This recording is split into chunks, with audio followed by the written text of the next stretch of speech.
세 번째 질문입니다. 스님, 나이대에 따라 돈, 자본, 경제력에 대한 다른 기준을 알고 싶습니다.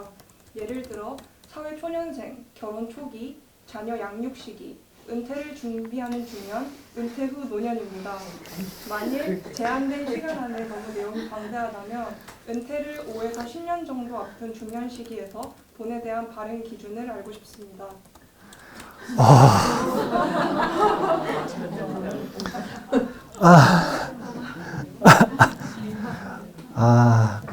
까다로운 질문이네요. 네, 까다로운 질문입니다. 일단은 이 나이대에 대한 자본의 기준이라고 하는 건 사실은 커스터마이징이 되어 있는 건 아니고요. 그게 안 되니까 어떻게 되는 거냐면 그냥 평균 연령대별로의 평균 기준, 사회적인 기준을 물어보는 것 같아요. 근데 이런 것들은 경제적인 독립이라고 하는 것이 이루어지는 기준에 대해서 자기만의 명확한 기준이 없으니까 그런 것 같아요. 경제적인 독립은 어른이라면 반드시 이루어야 되는 거거든요. 그럼 경제적인 독립은 어떻게 하면 이루어진 걸까요? 본인한테 일정한 수입이 가장 기본은 정말 단순하죠. 아니요, 일하는 게 아니에요. 일 안 해도 돼요. 일 안 해도 일을 하든 안 하든 상관없어요. 자기가 먹고 사는데 자기가 해결하면 그게 경제적인 독립이에요. 자기가 먹고 살아요. 근데 그걸 자기 힘으로 해결해요. 그걸 뭐라 그러냐면 경제적인 독립이라 그러는 거예요. 저는 이 청년들이 결혼하면 둘 다 일하라고 하거든요. 무조건 둘 다 일하는 게 최고 좋아요. 왜 그럴까요? 이혼할 수도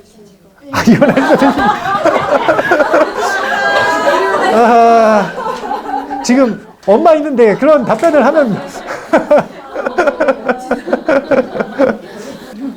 그런 것보다도 사실은 이혼 사유가 되기 때문에 그래요. 여기서 말하는 이혼 사유라고 하는 건 법적인 기준이 된다는 게 아니라 심리적으로 왜 이혼을 해야겠다라고 생각을 하기 시작을 하냐면 이 본전 생각이라 그러는데 자기가 자기 경제 활동을 안 하면 그 경제 활동을 안 해서 남편에게 의지를 하든 남편이 아내에게 의지를 하든 어디 한쪽이 의지를 하잖아요. 그러면 의지를 일방적으로 하는 사람 입장에서도 자신은 아무것도 안 하는 건 아니잖아요. 가정을 유지하고 뭔가를 하기 위해서 뭔가를 하잖아. 근데 그것에 대한 정당한 평가를 못 받는다고 생각을 하고 그리고 또 그걸 책임지는 사람 입장에서는 결국은 돈을 버는 건 자기잖아요. 눈에 명확하게 보이는 돈을 버는 건 자기인데 근데 상대방이 좀 공정하지 못하다고 생각할 수 있죠.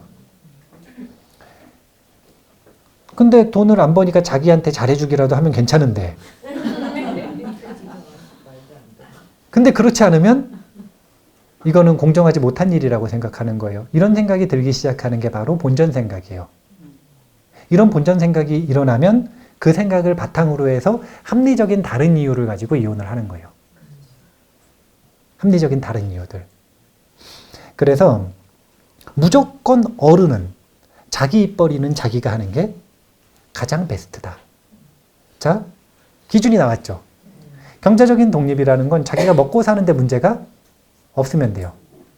그런데 먹고 사는데 얼마나 무엇이 필요하냐? 이건 또 사람마다 틀린 거잖아요. 그러니까 경제적인 독립을 이루는 방법은 둘 중에 하나예요. 하나는 자기가 먹고 사는데 꼭 필요한 걸 줄이는 방법이 있어요. 이게 소극적인 경제적인 독립이에요. 그러면 경제적인 독립을 하는데 필요한 자금이 여윳돈이 적어도 되는 거예요. 왜냐하면 자신의 가치와 습관을 바꿨기 때문에. 또 반대로 적극적으로 자본을 증식시키는 방법도 있어요. 이건 뭐냐면 돈을 많이 버는 거죠. 필요한 게 많으니까 난 내가 필요한 거 다 하고 싶다. 그러면 자본주의 사회에는 뭘 하려면 돈이 필요하니까 많이 벌면 되죠. 그러니까 둘 중에 하나예요. 둘 다 해도 되고. 자기가 자기 심리의 그거 뭐라 그러죠? 줄이는 거. 긴축. 자기 욕심을 긴축하든지 아니면은 가지고 있는 소유물을 확장하든지. 그러니까 이게 개인마다 기준이 틀릴 수밖에 없는 거예요.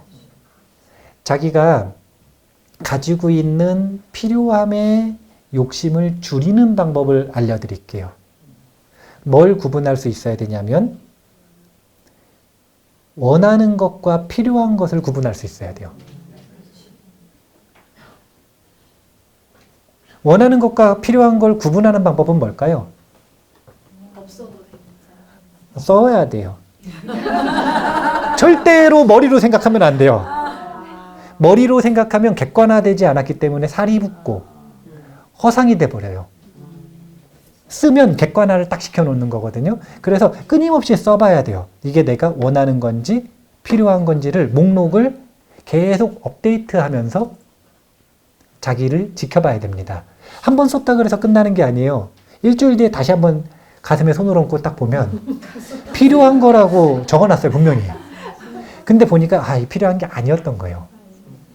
그때는 진짜 이거 없으면 죽을 것 같아가지고 필요한 거라고 적었는데 솔직히 보니까 원하는 거예요. 그럼 다시 옮기고 일주일 뒤에 또 봤는데 이거는 그래도 필요한 것 같은데 그러고 필요한 거에다 또 옮기고.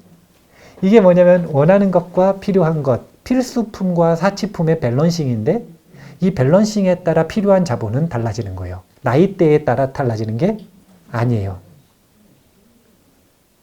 필요한 것과 원하는 것의 밸런싱이 어떻게 이루어졌느냐에 따라 필요한 금액은 달라진다. 그것은 다른 게 아니라 원하는 것과 필요한 것을 끊임없이 리밸런싱 하면서 그에 따라서 필요한 것이 줄어들면 줄어들수록 필요한 자금은 적어진다. 나는 포기 못하겠다? 그러면 적극적으로 또 자본을 증식시키기 위해서 에너지를 들이면 되는 거고요. 무엇이 자신의 스타일인지는 자기가 선택을 해서 결정을 하시면 된다. 한마디로 얘기해서 그거 뭐라 그래요? 이렇게 소유물을 줄이는 사람. 미니멀리즘. 근데 그거 말고 난 다 가져야 된다는 사람도 있잖아요. 맞아요. 자기가 미니멀리스트인지 맥시멀리스트인지 자기 스타일에 따라 자신의 은퇴 자금을 준비하시면 되겠다. 나는 이거 있어야 되고 나는 이거 있어야 되고 나는 이거 있어야 되고. 근데 거기 있어야 되는 걸 빼면 비용은 당연히 줄어들겠죠. 나는 차는 무조건 있어야 된대요. 그럼 빼면 되죠. 나는 한 달에 한 번씩 옷을 사야 된대요. 빼면 되죠. 나는 친구 만났을 때 외식을 할 때 내가 내야 된대요. 빼면 되죠. 그런 것들을 다 빼면 그러면 비용은 확 줄어요. 그래서 이 은퇴 후의 경제적 독립을 위해서는 자금을 증식시키듯이 아니면 욕심을 줄이시든지 무엇인가를 하시면 됩니다.